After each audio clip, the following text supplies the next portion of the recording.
اعوذ باللہ من الشیطان الرجیم بسم اللہ الرحمن الرحیم الا بذکر اللہ تطمئن القلوب صدق اللہ العظیم وصدق رسولہ النبی الکریم ان اللہ وملائکتہ یصلون علی النبی یا ایہا الذین آمنوا صلوا علیہ وسلموا تسلیما اللہم صل علی سیدنا و مولانا محمد معدن الجود والکرم وآلہ وصحبہ وبارک وسلم۔ تمام تعریفیں حمد و ثنا اللہ تعالی جل جلالہ کے لیے۔ زاں بعد درود و سلام نبی اکرم نور مجسم شفیع معظم احمد مجتبی جناب حضرت محمد مصطفیٰ صلی اللہ تعالی علیہ وسلم کی ذات والا صفات کے لیے حمد و صلات کے بعد قرآن مجید ایک ایسی چیز ہے کہ نبی پاک صلی اللہ علیہ وسلم نے فرمایا قیامت کے دن یہ قرآن تمہاری شفاعت کرے گا، اس کو پڑھا کرو، اس کی تلاوت کیا کرو اور غور کریں میں کیا عرض کرنے لگا ہوں۔ قرآن مجید کہتا ہے قد جاءکم من اللہ نور و کتاب مبین، اے لوگو تمہارے پاس اللہ کی طرف سے نور آیا اور کتاب مبین آئی۔ قرآن مجید نے ارشاد فرمایا الا بذکر اللہ تطمئن القلوب، فرمایا خبردار ہو جاؤ اللہ کے ذکر میں ہی دلوں کا اطمینان ہے، اللہ کے ذکر میں دلوں کا چین ہے۔ لوگ بہت سارا مال، بہت ساری دولت، بہت ساری عقل اور بہت سارا شعور ہونے کے باوجود بے سکون ہیں۔ جس چیز نے زمانے کو تکلیف میں مبتلا کر دیا ہے اور جو چیز ڈھونڈنے سے نہیں ملتی وہ اطمینان ہے، وہ قرار ہے۔ لوگ بھیک مانگتے ہیں، منت کرتے ہیں، دہائی دیتے ہیں کہ کہیں سے سکون کی دولت مل جائے، لیکن وہ میسر نہیں آ رہی۔ بڑے بڑے لوگ ہیں اور میں عرض کر چکا ہوں کہ مالدار بھی ہیں اور عقل مند بھی ہیں، باشعور ہیں، پڑھے لکھے ہیں، پر قلبی سکون، راحت، اطمینان، چین انہیں میسر نہیں آ رہا۔ راتیں جاگ کر گزر جاتی ہیں، دن آزمائش میں بیت جاتا ہے۔ وہ کبھی اس کے لیے ٹھنڈے علاقوں کا سفر کرتے ہیں، کبھی دوستوں کی مجلسوں میں جا کر کے بیٹھتے ہیں، کبھی گھر سے دور اکیلے میں تنہائی میں وقت گزارنے کی کوشش کرتے ہیں، لیکن دولت سکون ناپید ہوتی ہے، میسر نہیں آتی۔ عرش کا رب فرماتا ہے کیوں تو بھٹکتا پھرتا ہے، کیوں دائیں بائیں جاتا ہے، چپ کر کے مسجد آ جا اور لوگوں سے بچ کے تنہائی میں میرا ذکر کر۔ اللہ ملے گا کیا؟ فرمایا اعلیٰ بذکر اللہ تطمئن القلوب، میں تیرے بے چین دل کو چین عطا کر دوں گا۔ وہ تیرا تڑپتا اور پھڑکتا ہوا مزاج، اسے میں سکون کی دولت دوں گا۔ یہ تجھے کہیں اور نہیں ملے گا، یہ میری یاد میں ملے گا۔ یہ چین، قرار، سکون تجھے یہیں میسر آئے گا۔ اطمینان قلبی زندگی کا حسن ہے بھائی، دولت سکون اصل ہے۔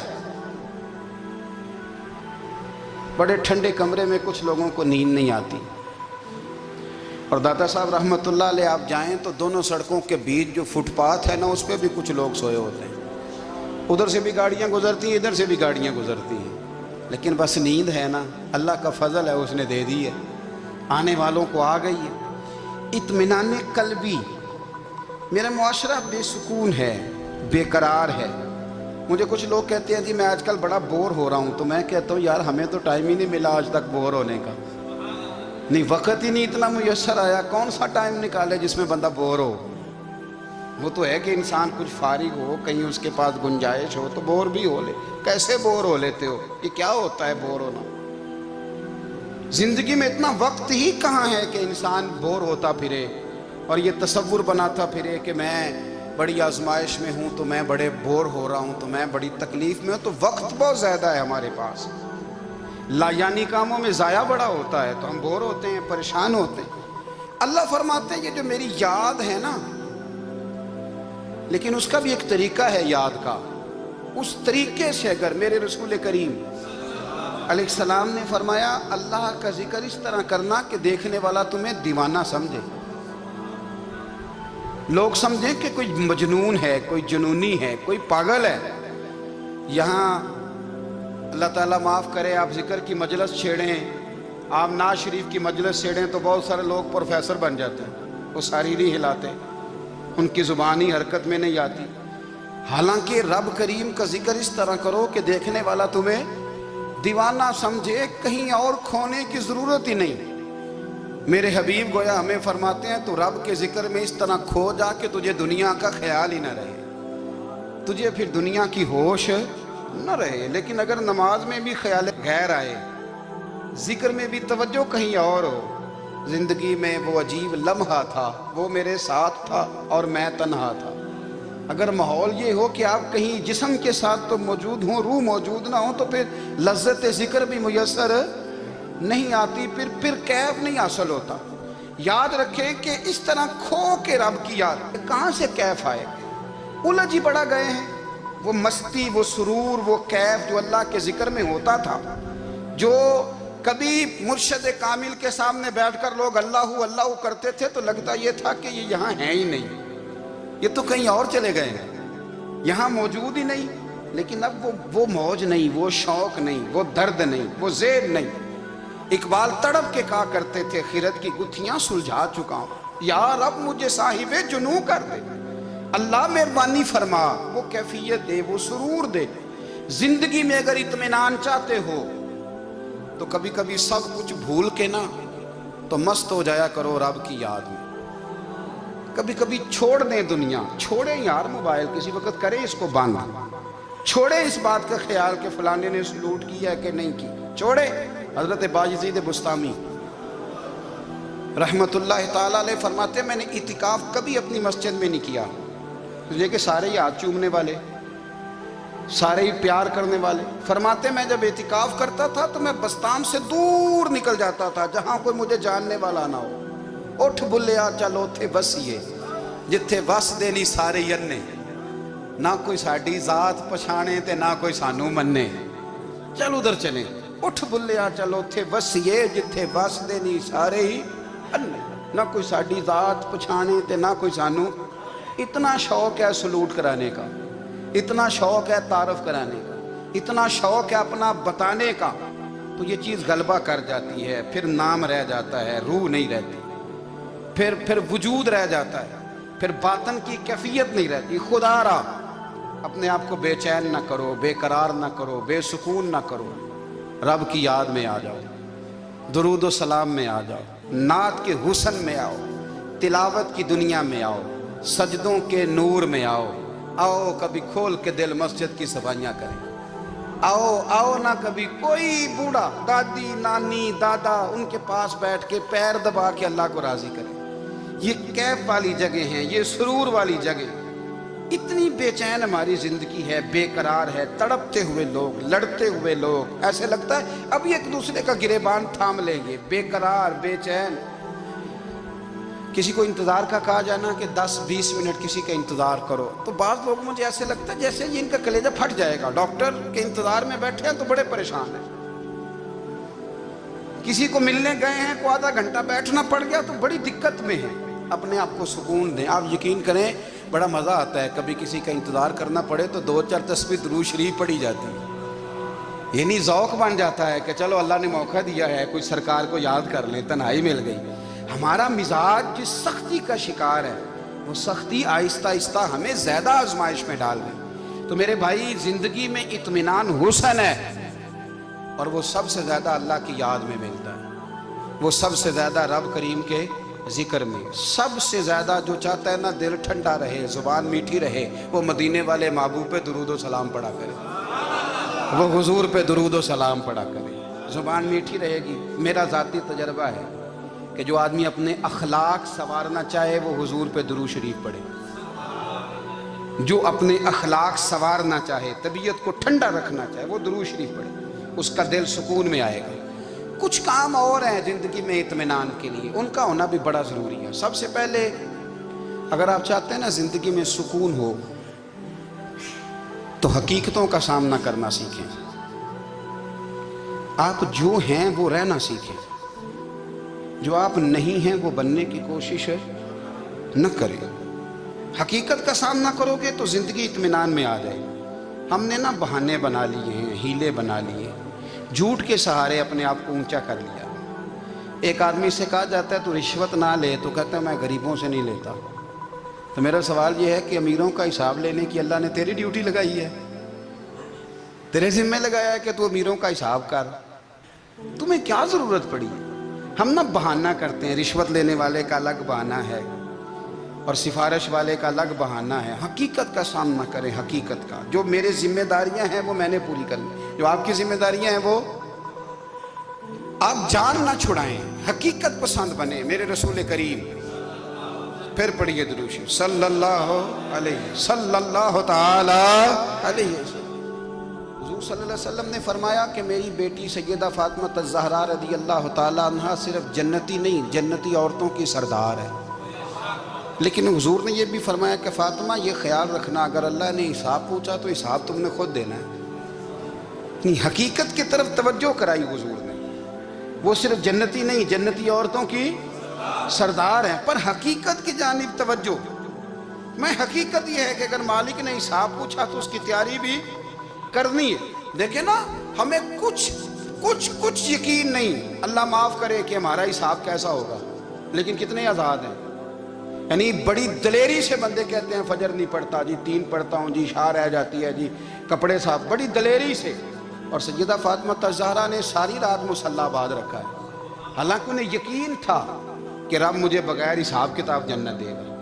حقیقت کا سامنا کریں، جو حقوق آپ کے ہیں وہ آپ نے ادا کرنے ہیں، جو ذمہ داریاں ہیں وہ ذمہ داریاں ہیں۔ دیکھیں نا، حضرت موسیٰ کلیم اللہ علیہ السلام کے پاس اسرائیل روح نکالنے آئے تو حضرت موسیٰ نے تھپڑ مارا، آنکھ نکال دی، واپس گئے۔ اللہ انہوں نے تو جلال فرمایا ہے، کہا موسیٰ علیہ السلام سے کہیے بیل کی پشت پر ہاتھ رکھیں، جتنے بال ان کے دست مبارک کے نیچے آئیں گے اتنے 1000 سال ان کی عمر بڑھا دی جائے گی۔ یعنی میرے کان میں کوئی بتا دے کہ جناب 60 سال بڑھ گئی، یا آپ کے کان میں کوئی کہہ دے تو خوشی ہوتی ہے کہ نہیں؟ لیکن یہ حقیقت پسندی نہیں، اس لیے کہ 60 بھی گزر جائیں گے، 70 بھی، یہ حقیقت نہیں۔ حضرت موسیٰ کلیم، چلے میں مثال دیتا ہوں، سمجھ لے 10 بال، حالانکہ بہت زیادہ آتے ہوں گے، 10 بال اگر حضرت موسیٰ کے ہاتھ کے نیچے آئے تو 10,000 سال تو عمر بڑھ گئی نا۔ 10 یعنی 10 سال نہیں، 10 100 نہیں، 10 بہت زیادہ تھی نا۔ تو حضرت موسیٰ کلیم اللہ علیہ السلام سے آ کے عرض کیا گیا، حضور بیل کی پشت پر ہاتھ رکھیں، جتنے آپ کے ہاتھ کے نیچے بال آئیں گے اتنے 1000 سال عمر بڑھ جائے گی۔ تو حضرت موسیٰ نے حقیقت پسندی والی بات کی، فرمایا پھر کیا ہوگا؟ 10,000 سال کے بعد پھر کیا ہوگا؟ کہا حضور جانا تو پھر بھی ہے، فرمایا پھر ابھی چلتے ہیں۔ اگر جانا ہے نا، جانا ہے تو پھر، اگر جانا ہے تو پھر ابھی۔ اور سجنوں، اگر نماز پڑھنی ہے تو ابھی کیوں نہیں؟ اگر داڑھی رکھنی ہے تو پھر رمضان کا انتظار کیوں کریں؟ ابھی کیوں نہیں؟ اگر سچ بولنا ہے تو پھر، اگر رزق حلال کھانا ہے تو پھر انتظار کاہے کا؟ حقیقت ہوتی ہے، بہانہ ہوتا ہے، حقیقت چھپ نہیں سکتی بناوٹ کے اصولوں سے، کیونکہ خوشبو آ نہیں سکتی کبھی کاغذ کے پھولوں سے۔ یہ بات یاد رکھیں، اگر جانا ہے تو حضرت کلیم فرمانے لگے پھر 10,000 سال کے بعد بھی جانا ہے تو آج بھی۔ ہمیں بے قراری زندگی میں اس لیے کہ ہم حقیقت پسند نہیں، ہم بہانوں میں، ہم ہواؤں میں جیتے ہیں، ہواؤں میں، خیالات میں زندگی گزارتے ہیں۔ بڑا ٹائم پڑا ہے، مثلاً کتنا میرے رسول کریم صلی اللہ تعالی علیہ وآلہ وسلم نے ایک دن صحابہ سے فرمایا تمہیں حیا نہیں آتی؟ حضور کیا ہوا؟ فرمایا وہ والے مکان بناتے ہو جن میں تم رہ نہیں سکتے، وہ والا مال جمع کرتے ہو جو کھا نہیں سکتے، حیا نہیں آتی؟ عرض کی حضور حکم کریں، تو محبوب فرمانے لگے جوتے کا ایک تسمہ بند کرتا ہوں تو سوچتا ہوں دوسرا بند کرنے سے پہلے موت آ جائے گی، ایک سانس اندر جاتی ہے تو دوسرا آنے سے پہلے میں یاد کرتا ہوں کہ مجھے دنیا سے جانا ہے۔ تمہیں حیا نہیں آتی؟ وہ مکان بناتے ہو جن میں رہ ہی نہیں سکتے، وہ مال جمع کرتے ہو جو کھا، حقیقت پسند نہیں بھائی ہم۔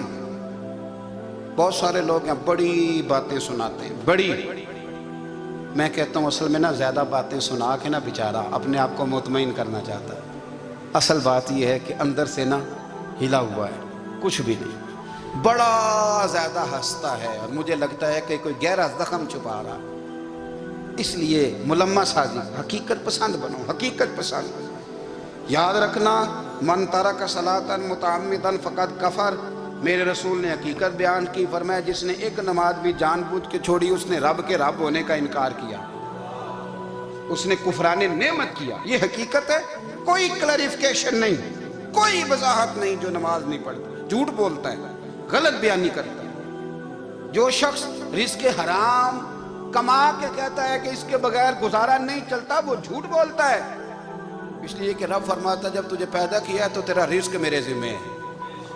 اللہ فرماتا ہے کہ لا یکلف اللہ نفسا الا وسعها، میں کسی پر وہ بوجھ نہیں ڈالتا جو اٹھا نہ سکے۔ نماز فرض کیا اس کا مطلب ہے ہم پڑھنے کے قابل ہیں، اس نے ہمارے ذمہ داریاں لگائی ہیں تو مطلب یہ ہے کہ ہم ذمہ داریاں ادا کرنے کے قابل ہیں، ورنہ وہ کہتا ہے میں وہ بوجھ ڈالتا ہی نہیں جو تجھ سے اٹھایا نہ جائے۔ اگر چاہتے ہو کہ زندگی میں اطمینان ملے تو خدا را حقیقت پسندوں والی زندگی گزارو۔ یہ فضاؤں میں زندہ رہنا، ہواؤں میں، اللہ بڑا معاف کرنے والا ہے، اللہ بڑا کریم ہے، معاف کر دے گا، تو بھئی یہ بات صحابہ کو بھی پتا تھی، یہ اہل بیت کو بھی خبر تھی، تو وہ تو ایک ایک بات کا لحاظ کرتے تھے۔ یہ غوث اعظم کو بھی پتا تھی، یہ ان کے والد کو بھی پتا تھی، جنہوں نے کسی کا ایک سیب کھا لیا تھا تو 12 سال اس کے گھر میں نوکری کرتے رہے، انہیں نہیں پتا تھا اللہ بڑا کریم ہے، معاف کر دے گا، ایک سیب ہی ہے نا۔ تو حقیقت پسندی آپ کو سکون دے گی، اور اگر آپ نے اپنے آپ کو غیر مطمئن کیا ہوا ہے، بات کچھ اور ہے، اور آپ نے اپنے آپ کو ڈال کسی اور طرف لیا ہے، تو پھر آپ کو سکون مل سکتا؟ سکون حقیقت پسندی میں، اصل میں سکون ہوتا ہے، اداکاری میں سکون نہیں ہوتا۔ تیسری بات سنیں، اگر آپ چاہتے ہیں زندگی میں مطمئن رہیں تو دنیا داروں سے امیدیں توڑ دیں، اللہ اور اس کے رسول سے امید وابستہ کریں، اولیاء اللہ سے امیدیں وابستہ کریں، صحابہ اور اہل بیت سے امیدیں، اللہ اور اللہ والوں سے امیدیں، دنیا داروں سے امیدیں۔ آپ کو پتہ ہے دنیا دار کی تباہی کب ہوتی ہے؟ جب انہیں خوش آمدی مل جاتا ہے۔ چودھری کا بیڑا اس وقت غرق ہوتا ہے جب اسے چودھری کہنے والے زیادہ ہو جاتے ہیں۔ سیٹھ صاحب اور نواب صاحب بیچارے تباہ تب ہوتے ہیں بھولے پن میں، جب ان کے دائیں بائیں ریلا ہوتا ہے سیٹھ صاحب کہنے کا، لوگ انہیں کھانا چاہتے ہیں، پیار ان کا نہیں ہوتا، ان کی جیب کا ہوتا ہے، محبت ان سے نہیں ہوتی، ان کی کرسی سے ہوتی ہے، ضروریات کا پیار ہوتا ہے، تباہ کر دیا جاتا ہے۔ ہماری ساری توقعات دنیا داروں سے وابستہ ہو گئی ہیں، ناراض نہ ہونا، پیروں نے، مولویوں نے، درویشوں نے، انہوں نے بھی سیٹھ رکھے ہوئے جلسوں کی صدارت کرانے کے لیے، یعنی مذہبی جلسہ ہے، اس میں بہت زبردست پڑھے لکھے صاحب تقوی عالم کا خطاب ہے، اور کی صدارت وہ بندہ کر رہا ہے جس نے عشاء کی نماز بھی نہیں پڑھی، وہ بندہ صدارت کر رہا ہے، کیوں؟ اس لیے کہ اس نے لاکھ روپیہ دیا محفل میں۔ خدا را دنیا داروں سے امیدیں چھوڑ دیں، ورنہ آپ کمزور پڑ جائیں گے، آپ کی امیدیں ٹوٹیں گی۔ کتنا کمزور ہے وہ شخص جو 2-4 ہزار کے لیے کسی بندے کی چاپلوسی کرتا ہے، اس کے پیچھے بھاگتا ہے، خوش آمدیں کرتا ہے، تھوڑے سے نوٹوں کے لیے، دکھ سکھ میں کام آئے گا اس کام کے لیے۔ میرے رسول کریم علیہ السلام نے فرمایا جس نے بندوں کو راضی کرتے کرتے رب کو ناراض کر دیا، اس کی دنیا بھی گئی اور آخرت بھی گئی، اور فرمایا جس نے بندوں کی پرواہ نہیں کی اللہ کو راضی کیا، فرمایا اگر رب راضی ہو گیا تو لوگوں کے دلوں میں بھی محبت پیدا فرما دے گا۔ کیا ضرورت ہے خوش آمد کرنا دنیا داروں کی، سیٹوں کی، نوابوں کی، چاپلو۔ اور میں آپ کو ایک بات بتاؤں، ہوتا پتہ کیا ہے، یہ جو حب جا اور حب با ہوتی ہے نا، اس سے پیٹ نہیں بھرتا۔ آپ کو اگر خوش آمد کرنی ہے تو پھر آپ کو ساری زندگی کرنی ہے، پھر ان کو بھی پتہ ہوتا ہے کہ تعلق کس بنیاد پر ہے، اس میں کبھی بھی خلوص پیدا نہیں ہوتا۔ آپ بے چین رہتے ہیں، بے قرار رہتے ہیں، آپ کو تکلیف رہتی ہے ہمیشہ۔ کبھی بھی دنیا داروں سے امیدیں وابستہ نہ کریں۔ ایک بات سنیں بڑی شاندار، امام غزالی نے لکھی ہے۔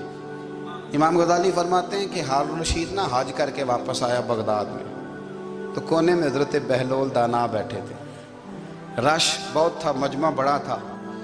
حضرت بہلول دانا بھی سڑک کے کنارے بیٹھے تھے، تو سپاہی کہنے لگے یہاں سے اٹھ جاؤ، فرمانے لگے ہارون رشید کی زمین نہیں، زمین میرے رب کی ہے، میں کیوں اٹھوں؟ وہ قریب سے گزرا تو سلام لی، تو آپ نے اس کا پروٹوکول دیکھا تو فرمانے لگے ہارون رشید تجھ سے تگڑے تگڑے موٹے موٹے پروٹوکول میں نے لوگوں کے دیکھے ہیں، اور یہ جو تیرے دائیں بائیں آج تیرے نعرے لگا رہے ہیں، یہ پہلے ان لوگوں کے نعرے لگایا کرتے تھے، اور تھوڑا وقت گزرنے دے، جو تیرے بعد آئے گا نا یہ سارے پھر ان کے نعرے بھی لگائیں گے۔ تو جھوٹ کی دنیا میں زندہ ہے، ان سے تو نے امیدیں وابستہ کی ہیں، یہ کل اس کے نعرے لگائیں گے۔